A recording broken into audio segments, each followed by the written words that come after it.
Let me tell you what happens in this book. Some stories are not about grand adventures, they are about endurance, about learning who you are. When the world constantly tries to tell you that you are nothing, Jane Eyre is one of those stories. Jane's life begins in loneliness. She is an orphan, taken in by her aunt, Mrs. Reed, and forced to live in a house where she is never truly welcome. From the very beginning, Jane learns what it means to be unwanted. She is reminded of it in small ways and in cruel ones. Her cousins despise her. They mock her. They strike her. And when Jane dares to defend herself, she is punished, not for what she did, but for who she is. One day, after a violent argument, Jane is locked inside the Red Room. It is a cold, silent chamber where her uncle once died. Alone in the dark, surrounded by memories of death and fear, Jane's terror overwhelms her. She screams, she collapses, and in that moment, something important is born inside her, not submission, but resistance. Jane is sent away to Lowood School, a charity institution for orphaned girls. She believes it will be her escape, but Lowood is no refuge. The school is harsh, cold, starving. The girls are punished for the smallest mistakes, humiliated in public, taught that suffering is virtue. And presiding over all of this is Mr. Brocklehurst, a man who speaks of God while practicing cruelty. At Lowood, Jane meets Helen Burns. Helen is gentle, patient, deeply spiritual. Where Jane burns with injustice, Helen accepts suffering with quiet grace. Their friendship becomes Jane's first experience of true human connection. But it is a fragile one. Illness spreads through the school, and Helen dies, calm, forgiving, unafraid. Her death leaves Jane changed forever. Years pass. Jane grows into a young woman, intelligent, reserved, and quietly strong. She becomes a teacher at Lowood, but something inside her remains restless. She does not want comfort without purpose. She wants more life, more meaning. So she leaves. Jane answers an advertisement for a governess position at a place called Thornfield Hall, a large, isolated estate. And this is where her life truly begins. Jane arrives at Thornfield Hall on a quiet, misty afternoon. The house is large, old, somewhat gloomy, but unlike every place she has known before, it does not feel hostile. For the first time in her life, Jane feels neutral, neither loved nor despised, simply allowed to exist. Her role is to teach Adele, a young French girl, under the guardianship of the master of the house. The master himself is rarely present. His name is Edward Rochester, and when Jane finally meets him, it is not in a drawing room, but on a dark road. One evening, while walking near Thornfield, Jane encounters a man whose horse has fallen. He is sharp-tongued, rough, intense. There is nothing polite or romantic about him. This is Rochester. From their first conversation, something unusual happens. He does not speak down to Jane. He does not ignore her. He looks at her as if she is real. And Jane, in return, does something she has never done before. She speaks honestly. Back at Thornfield, their conversations continue. Rochester is unpredictable, brooding, emotionally scarred. He questions Jane constantly, provokes her, challenges her mind, and Jane does not retreat. She answers him directly, calmly, firmly. Their connection grows not through romance, but through recognition, two isolated souls speaking without masks. Yet Thornfield is not a peaceful place. At night, strange things happen. Laughter echoes through the halls, harsh, unnatural laughter. Jane is told it comes from Grace Poole, a servant, but something about it feels wrong. One night, Jane is awakened by the smell of smoke. She runs through the corridors and finds Rochester's bed on fire. Without hesitation, she saves him. The danger passes, But the mystery deepens. Rochester warns Jane to tell no one, and once again, Jane obeys, not out of fear, but out of trust. As time passes, Jane begins to feel something she has never allowed herself to feel before: love. But it is dangerous love, because Jane knows her place. She is poor, plain, a governess, and Rochester belongs to another world, so she remains silent. Then everything changes. Rochester begins to behave strangely. He invites guests to Thornfield. Among them is Blanche Ingram, beautiful, wealthy, and clearly suited to be his wife. Jane watches from the shadows as her heart breaks quietly. She tells herself that she was foolish to ever hope, and yet Rochester seems to enjoy Jane's suffering. He draws her closer, confuses her, tests her emotions, until one night he finally speaks the truth. He tells Jane that he loves her, not for her beauty, not for her status, but for her soul. Jane is overwhelmed, but she does not surrender herself easily. She reminds Rochester that she is his equal in spirit, that her heart is as alive as his. And when he proposes, she accepts. But happiness, in this story, is never allowed to exist without consequence. The wedding day arrives. Jane stands at the altar, calm on the outside, trembling within. For the first time in her life, happiness feels close enough to touch. But just as the ceremony begins, a voice interrupts. A stranger steps forward and declares that the marriage cannot proceed. Rochester is already married. The church falls into silence. Jane's world collapses. Rochester does not deny it. Instead, he leads everyone back to Thornfield Hall, up the stairs, to a locked room in the attic, and there the truth is revealed. Hidden away lies Bertha Mason, Rochester's wife. She is violent, unstable, consumed by madness.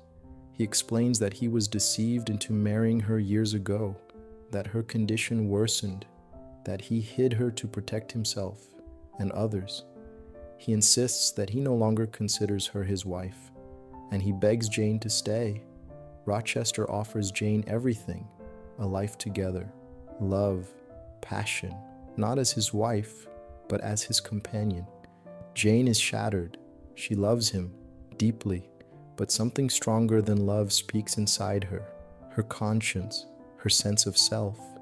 Jane tells Rochester that staying would mean losing herself.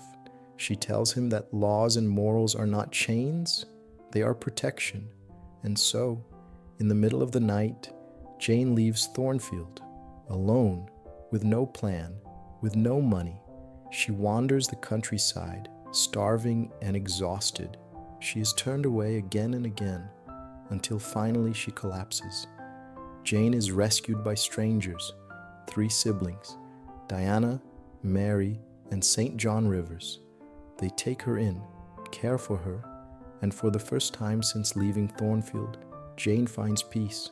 St. John soon discovers that Jane is his cousin, and that she has inherited a fortune. Jane is no longer powerless. She shares her inheritance with her new family. She has independence, security, a future. But love is not so easily forgotten. Life with the Rivers siblings is calm, predictable, respectable. Jane teaches, reads, lives with dignity. For the first time she is safe, but safety is not the same as fulfillment. St. John Rivers is a man of discipline and ambition, cold, controlled, driven by purpose rather than emotion. He believes life should be guided by duty alone. And soon, he turns his attention to Jane. St. John asks Jane to marry him, not out of love, but out of usefulness. He wants her as a companion for his missionary work abroad, a helper, a partner in service, not a wife in heart. He tells her that love is unnecessary, that passion is weakness, that sacrifice is everything. Jane considers his offer. It would give her purpose, status, a respectable future. But something inside her resists. Jane understands what St. John is truly asking. Not for her hand, but for her soul. She refuses, quietly, firmly. She will not trade one form of imprisonment for another. That night, alone and restless, Jane hears a voice, calling her name, not in the room, not in a dream, but across distance itself. It is Rochester. Jane knows without explanation that she must return. She leaves at once, driven by something deeper than logic. When Jane reaches Thornfield Hall, she finds ruins. The house has burned to the ground. She learns the truth. Bertha Mason escaped the attic. She set the house on fire, and in the chaos, Rochester tried to save her. Bertha died in the flames, and Rochester lost his sight, lost his hand, lost everything. Jane goes to him. She finds him living in isolation, broken, humbled. For the first time, their positions are reversed. Rochester is no longer powerful. Jane is no longer dependent. They meet again as equals. When Jane stands before Rochester again, she barely recognizes him. The proud, commanding man she once knew is gone. In his place stands someone wounded, humbled, afraid. Rochester believes Jane is only a voice from his imagination, a trick of loneliness. When he realizes she is truly there, he can hardly believe it. Jane speaks to him gently. She tells him where she has been, what she has endured, and what she has become. She is no longer the poor governess with nothing to offer. She has independence, a fortune of her own, and most importantly, choice. Rochester fears that Jane has returned out of pity, but Jane makes one thing clear. She's there because she wants to be, because she loves him. This time, their relationship is different. There is no imbalance of power, no dependence, no control. Rochester no longer commands. Jane no longer submits. They speak as equals, two people who have suffered and survived. Jane sees Rochester's blindness not as a burden, but as a bond. She becomes his eyes, his guide, but never his servant. Slowly, Rochester begins to heal, not just physically, but in spirit. He asks Jane again if she will marry him. This time, there is no deception, no secrets, no barriers, and Jane says yes. Their marriage is quiet, simple, free of spectacle, built not on passion alone, but on respect, understanding, and shared strength. Jane's story does not end with passion. It ends with peace. After their marriage, Jane and Rochester retreat from the noise of the world. They do not seek admiration. They do not seek approval. They seek only a life built on honesty. Rochester slowly regains part of his sight, not enough to return to who he once was, but enough to see Jane again, enough to recognize the life they have chosen together. And this matters, because Jane Eyre is not a story about being rescued. It is a story about becoming whole. Jane never sacrifices herself, not for cruelty, not for duty, not even for love. She walks away when staying would mean losing her identity, and she returns only when love no longer demands her submission. Rochester too is transformed. Stripped of power, pride, and control, he learns humility. He learns that love cannot be owned. It must be earned. In the end, Jane speaks with calm certainty. She is not dependent. She is not lesser. She is not silent. She is equal. And that is the true meaning of Jane Eyre. Not romance alone, but dignity, choice, self-respect, and the courage to walk away until love becomes something that doesn't destroy who you are. And that is what happens in Jane Eyre. A story about identity, independence, and a love that only becomes possible when both souls stand on equal ground.